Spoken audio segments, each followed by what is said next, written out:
안녕하세요. 네, 경제언론 기말고사 PPT 발표 시작하겠습니다. 1, 2학번 장재호라고 합니다. 요번에 경제언론에서 재미있는 이야기 5가지에 대해서 발표하라고 해서 한번 제 나름대로 재미있는 이야기 5개를 선정해서 해봤습니다.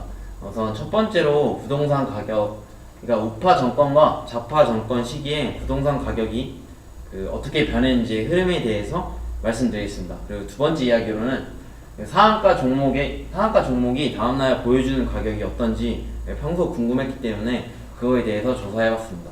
그리고 세 번째로는 세 번째랑 네 번째는 좀 다들 아시겠지만 버블과 유행 사이가 어떤 차이가 있는지 그거에 대해서 분석해봤고, 네 번째는 수업 시간에 배웠지만 그래도 한 번 더 또 재밌는 일화가 여러 가지 있어서 그 하이퍼 인플레이션에 대한 것들에 대해서 조사해봤습니다. 그리고 마지막으로는 흡연율과 범죄율이 경제 성장률과 어떤 관계가 있을지에 대해서 한번 논의해보고 싶어서 한번 발표 준비해봤습니다. 네, 첫 번째로 부동산 가격의 아이러니입니다. 보통 이걸 한 계기가 경제언론 시간에 교수님께서 부동산 가격에 대한 이야기를 하셨는데요. 그때 이제 좌파 정권 시기에 부동산 가격 상승률이 우파 정권 시기에 부동산 가격 상승률보다 훨씬 높았기 때문에 그 말을 듣고 좀 뭔가 아이러니해서 한번 찾아보게 되었습니다. 일반적으로 통념은 우파는 성장, 규제 완화, 친기업, 고전학파적 성향, 그리고 양극화, 그리고 일반적으로 좌파는 복지, 규제 강화, 반기업 정서, 케인즈학파적 성향, 분배에 초점을 맞추고 있는데요. 근데 그렇다면 저희가 보통 생각하는 게, 그럼 우파는 시장 친화적 정책으로 부동산과 주가를 띄우며 경기를 부양하지 않냐고 생각할 수 있고, 그다음 시장에 대한 개입을 최소화하고 그게 양극화로 이어진다고 보통 생각하곤 합니다. 그리고 반면에 저희들이 생각하는 좌파는 규제 강화를 통해 부동산과 주가의 과도한 상승을 방지하고 시장의 개입해 양극화를 해소하고 분배를 강화한다고 생각합니다. 이런 일반적 통념에 대해서 뒤에 표로 자세하게 분석해 드리겠습니다. 네, 서울 부동산 지가 지수 추이입니다. 97년부터 2016년까지 분석을 해봤습니다. 한국감정원에서 자료를 따왔고 제가 엑셀로 따로 가공한 자료입니다. 앞에 두 시기가 좌파 정권이고 뒤에 절반이 우파 정권 시기입니다. 정치적 성향이 있어서 따로 말씀 안 드리려고 했지만 쉽게 설명드려서 김대중 정부, 노무현 정부, 뒤에는 이명박 정부, 박근혜 정부입니다. 앞에 그래프 보시면 알겠지만 앞에 절반 정부 동안, 좌파 정부 동안 부동산 상승률이 뒤에 우파 정권에 비해 훨씬 큰 거를 알 수 있습니다. 그리고 뒤에 우파 정권은 반면에 변동성이 작고 생각보다 많이 안 올랐다는 걸 볼 수 있습니다. 정부 부동산 정책 방향에 대해서 한번 조사를 해봤습니다. 출처는 메리츠 증권에서 따왔고요. 앞에 좌파 정부가 2개고 뒤에 우파 정부, 그다음 마지막 현 정권에 대해서 간략하게 조사해봤습니다.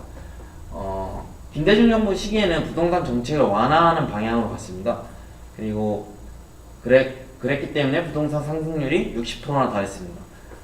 주요 정책으로는 양도세, 분양가, 중도금을 통해서 규제를 완화했습니다. 다음 정부인 노무현 정부 때는 규제를 강화하는 측면에 규제를 강화했고요. 규제를 강화했음에도 불구하고 56.6%라는 높은 부동산 상승률을 보였습니다. 좀 뭔가 아이러니합니다. 이 부분에 대해서는 뒤에 다시 설명을 드리겠습니다. 양도세, 재건축 초과이익 환수제, DTI, LTV 강화를 통해서 규제를 했고요.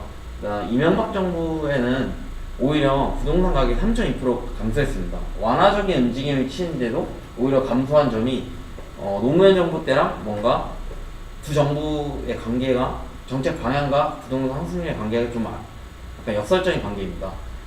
그리고 그 다음 정부인 박근혜 정부에서는 처음에는 완화를 했으나 저성장으로 인해서 이후에 가계부채 문제가 불거지면서 규제를 했습니다. 양도세, DTI, LTV, 중도금, 여신심사 가이드라인 발표하면서 규제를 했고요. 그럼에도 불구하고 10.3%라는 꽤 높은 수치를 기록했습니다.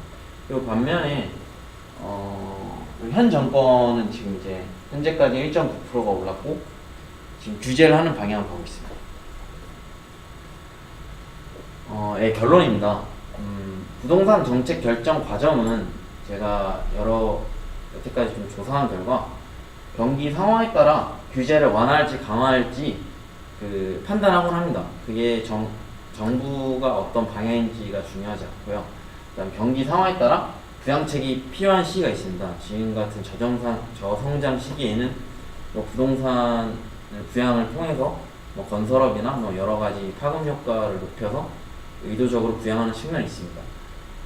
그다음 규제 영향은 규제가 반드시 가격을 하락시키지 못한다고 아까 봤습니다.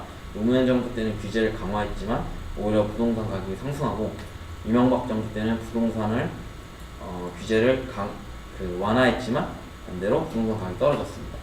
수요와 공급이 중요한 문제지 규제에 따라서 반드시 가격이 움직이지 않는다는 걸 알 수 있었습니다. 결론적으로 정부 성향의 문제가 아니라 경기 상황이 정책 방향을 한가름한다는 것을 이번 조사를 통해 얻게 된 결론입니다. 두 번째로는 상한가 종목의 다음날 움직임 추이에 대해서 조사해봤습니다. 효율적 시장 가설은 다들 아시겠지만 가설일 뿐이고 그럼에도 불구하고 다들 배우신 것처럼 시장은 충분히 효율적이라고 배웠습니다. 시장은 충분히 효율적인데 상한가 종목 중에 다음날 제가 주식에 관심이 많아서 상한가 종목 중에 다음날 하락하는 빈도가 꽤나 있어서 이걸 조사했고요. 그다음 거래일은 다르지만 상한가를 쳤던 종목이 플러스 30%를 기록했던 종목이 다음날 마이너스가 되고 하루 만에 종목이 이렇게 하락하는 게 좀 뭔가 아이러니해서 한번 조사해봤습니다. 총 조사한 거는 두 달간 약 한 50종목에 대해서 조사해봤지만 시트가 작은 관계로 몇 가지만 간략하게 요약해서 정리했습니다. 상한가를 기록한 종목으로는 알서포트, 주연테크, 암니스, 디스타로틱 등등에서 PC 일경산업개발까지 있고요. 상한가 다음날 30%를 기록한 다음날 수익률이 마이너스 8.44, 마이너스 15.1, 15.38 플러스 약간 충격적이지만 다음날 상한가를 기록한 다음날 거의 하한가를 맞은 디지털옵틱의 경우도 있고요. PC는 실제로 하한가를 맞았습니다. 등등 딱히 방향성은 알 수 없습니다. 뒤에 가서 추가적으로 자세히 설명해 드리겠습니다. 통계 결과를 한번 분석해봤습니다. 첫 번째로는 다음날 상승한 종목이 50종목 중에 19종목으로 38%를 기록했고요. 다음날 하락한 종목이 50종목 중 31종목이 62%. 그러니까 하락한 비율이 더 높았습니다. 두 번째로는 상한가 종목 중에 코스피 종목이 15종목이 30%에 달했고 반면에 코스닥 종목이 35종목, 총 70%의 확률로 코스닥 종목이 훨씬 가격 변동성이 컸다는 걸 알 수 있습니다. 그리고 시가총액이 1,000억 원 이하인 종목이 20종목이었고요. 비중은 40%, 그 다음 시가총액이 2,000억 이하인 종목은 33종목, 총 비중은 66%였습니다. 여기서 결론을 한번 말씀드리겠습니다. 시장은 효율적인 편이라고 하지만 상한가 다음날 큰 폭의 하락을 기록한 경우가 많습니다. 그렇다면 저희가 기업 가치가 하루 만에 급변하거나 아니면 어떤 호재가 악재로 하루 만에 급변한다든지 이거는 약간 상식적으로 납득하기 어렵다고 생각했습니다. 그다음 이거는 다른 얘기인데 상한가를 기록한 종목 중 코스닥의 비중이 거의 3대7로 2배 넘게 차이가 났고요. 그다음 상한가를 기록한 종목이 코스닥 종목 위주라다 보니까 시가총액이 대체로 낮았습니다. 그리고 코스닥 시장의 비중은 개인 비중이 80%에 달하는 걸 알 수 있습니다. 그렇다면 여기서 종합적으로 내린 결론이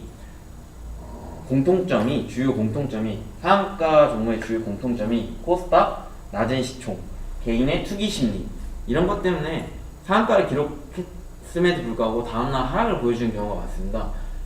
이런 걸 보면 보이지 않는 세력의 어떤 이런 코스닥과 낮은 시총 개인의 투기 심리가 보이지 않는 세력의 필승 조건이었기 때문에 이렇게 변동성이 크지 않았나 싶습니다. 다음 세 번째로 버블에 대해서 말씀드리겠습니다.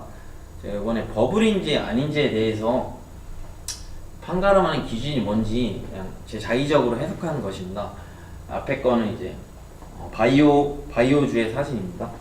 두 번째는 여러분 요즘 다 아시겠지만 비트코인.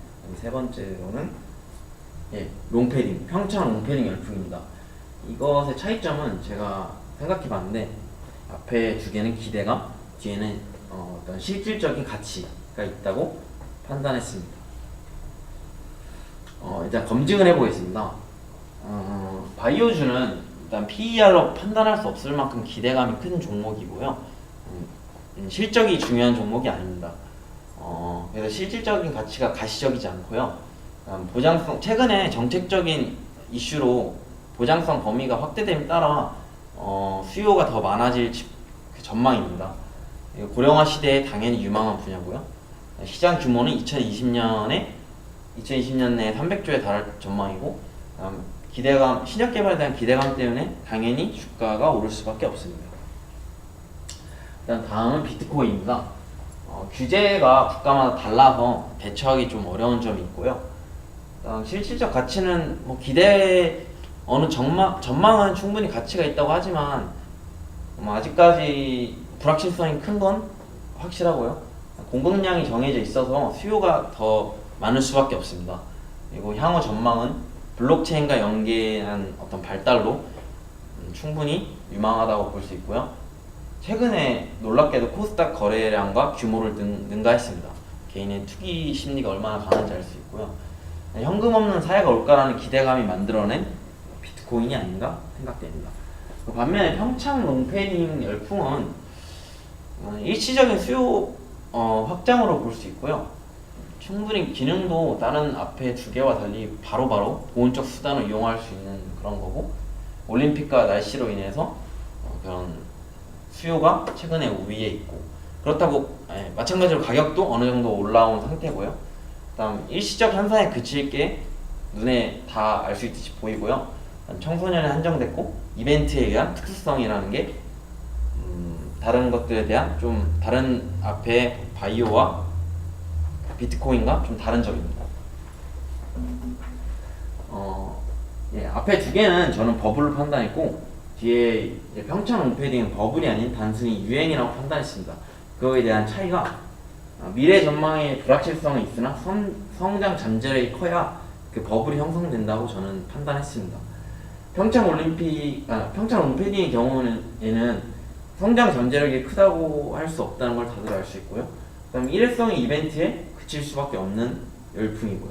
그다음 수요와 공급에 비해 월등해야 버블이 일어나는데, 이 점에서는 일회성으로는 충족하게 합니다. 그리고 가치 측정이 어려워 가격이 급등하는 게 버블이지만, 평창 롱패딩이 가격이 급등하긴 했지만 이 조건들을 전부 충족시키지 못하기 때문에 버블이 아닌 그냥 단순히 열풍이라고 다른 것들과 다르다고 할 수 있습니다. 네 번째로는 좀 진부할 수도 있는데 다들 아시겠지만 하이퍼 인플레이션에 대한 일화를 소개해 드리겠습니다. 정의에 대해서 말씀드리면, 물가 상승이 정부와 시장의 통제를 벗어나서 통화정책이나 대정정책이 먹히지 않고 적게는 수백 %, 많게는 수만, 수천, 수조 이상의 인플레이션을 기록하는 그런 어떤 위기 상황입니다. 원인으로는 정부의 방만한 재정정책 혹은 정부의 방만한 통화정책, 그것도 아니면 정책이나 혁명 등 사회가 큰 혼란을 겪는 시기에 당연히 그 국가의 통화 가치가 낮아져서 하이퍼 인플레이션이 일어날 수밖에 없습니다. 여기 보시는 사진은 전 처음에 봤을 때 이게 딱지인 줄 알았는데요. 어린애들이 몰려있어서 딱지인 줄 알았는데, 인플레이션이 워낙 크다 보니까 통화 가치가, 화폐 가치가 의미가 없기 때문에 이렇게 화폐를 가지고 노는 모습을 볼 수 있습니다. 바이마르 공화국, 그 독일 전신이죠. 1차 세계대전 이후 풍정국이 패전국에게 지나친 전쟁 배상금을 요구했고, 그에 따라서 23년에 전쟁 배상과 경제 회복을 위해 통화량을 과도하게 찍었습니다. 그 결과로 2년 만에 물가가 300억 배에 달했고요. 빵 한 조각 가지고 보시면 알겠지만 빵 한 조각을 사기 위해 이만큼의 손수레를 통해서 화폐를 옮겨야 되는 이런 말도 안 되는 상황이 벌어졌죠. 그리고 이거는 인플레이션율이 그만큼 긴박했다는 걸 볼 수 있습니다. 다음은 짐바브웨입니다. 대통령 무가베가 국가의 지정지출 위에 화폐를 지속적으로 발행했기 때문에 경과로는 2000년에 인플레이션이 시작됐고 인플레이션율이 3억 프로나 달했고 그다음 짐바브웨 달러를 그다음 새롭게 발행했으나 이게 신뢰성이 없기 때문에 당연히 짐바브웨 달러는 곧 폐지됐고요. 최근에 얼마 전에 음난가그라는 대통령으로 바뀌었으나 여전히 경제나 정치적으로 신뢰성이 떨어져서 그렇기 때문에 물가 상승에 대한 두려움을 해소하고 그걸 해지하기 위해서 우리나라처럼 비트코인 광풍이 불고 있는 지금 현재 추세입니다. 미국 1달러가 짐바브웨 돈으로는 여기 한번 세보시면 알겠지만 3경 500조 원입니다. 짐바브웨 100조 달러를 할 수 있는 것은 택시 기본 요금 정도로 볼 수 있습니다. 하이퍼 인플레이션 결과로 외국 자본 유출돼서 이제 환율이 상승하고 환율이 상승하면 국내 물가가 자연스럽게 상승합니다. 그리고 당연히 인플레이션이 높을 거라 기대하기 때문에 소비를 조장하게 되면 또 인플레이션이 나와서 이게 참 안 좋은 연결고리로 악순환이 되는 거죠. 부동산 금 외국 화폐로 당연히 투자가 쏠릴 거고 재정정책과 통화정책은 당연히 무용화 쓸 수가 없습니다. 예금과 채권의 실효성이 떨어집니다. 당연히 이자보다는 인플레이션이 더 크기 때문에 돈을 이렇게 묶어놔봤자 의미가 없습니다. 다음으로 마지막 장으로 담배, 절도, 경제에 대해서 말씀드리겠습니다. 일반적으로 경제가 안 좋으면 막 담배 피고 술 먹고 라는 생각에 착안해서 한번 조사해봤습니다. 흔히 사람들이 힘든 시기에 술을 찾거나 담배를 피운다. 그렇다면 경기 어려울 때 술과 담배 소비가 늘었나? 그렇다면 범죄율이 높았나? 이 점에서 생각해봤고요. 한국은행 통계청을 통해 흡연율과 범죄율을 조사했고 통계자료를 통해 제가 엑셀로 가공을 해서 한번 결론을 도출해봤습니다. 흡연율과 경제 성장률 관계입니다. 보시면 흡연율은 점차 문화적 성향 때문인지 몰라도 감소하는 추세입니다. 점차 우하향하는 추세이기 때문에 여기서 주목할 점은 이게 올라갈 때, 그러니까 우하향함에도 그 상향할 때를 주목하면 됩니다. 보시면 알겠지만 경제 성장률이 이렇게 떨어졌을 때 IMF 때 흡연율이 올라갔습니다. 그리고 2008 금융위기 때 2007년, 2008년 경제 성장률이 이렇게 떨어졌을 때 마찬가지로 흡연율이 올라가는 모습을 볼 수 있습니다. 회귀 분석을 돌린 결과 R제곱 결정 개수가 4.08 그러니까 서로 상관관계 4.08%로밖에 설명이 안 되지만 이 이유는 이렇게 상관관계가 꽤나 보임에도 불구하고 이렇게 통계는 이렇게 나온 이유가 흡연행위 자체가 경제력과 상관없이 큰 관련 없이 담배 피는 사람이 끊지도 않고 안 피는 사람이 피지도 않는 그러니까 흡연율의 변동성이 작기 때문에 이렇게 수치적으로는 이렇게 나타났지 통계적으로 보면은 충분히 상관관계를 예측할 수 있다고 저는 생각합니다. 마찬가지로 절도와 경제 성장률도 보시면 알겠지만 정확히 일치하진 않지만 경제 성장률 IMF 때 경제 성장률이 많이 떨어짐에 따라서 절도죄 횟수도 경제가 이제 회복하는 동시에 많이 증가했습니다. 전체적으로 절도죄가 우상향하는데요. 좀 슬픈 현실이지만 어쨌든 경제 성장률이 여기 2008년에도 2007년 8년에도 경제 성장률이 하락하는 와중에 또 절도죄 횟수가 늘어나는 모습을 보입니다. 회계 분석을 통해 여기도 7.79%밖에 설명할 수 없었지만 그래도 충분히 유의미한 자료라고 생각했습니다. 절도죄가 점점 증가하는 현실에서 점점 증가하는 현실이며 경기 침체 시 절도죄가 증가하는 경향을 유의미하게 볼 수 있는 통계 자료라고 저는 생각합니다. 다음 마지막으로 절도와 흡연율에 대해서 조사해봤습니다. 상관관계를 분석해봤는데 마찬가지로 아까 경제 성장률과 비교했던 것처럼 이렇게 위기 때 절도죄가 횟수가 올라가고 흡연율이 올라갔던 모습을 볼 수 있습니다. 마찬가지로 2007년 8년 사이에도 절도죄가 올라갔고 흡연율도 올라갔습니다. 회계 분석을 통해 분석한 결과 이거는 71.42%라는 아주 높은 수치를 기록했습니다.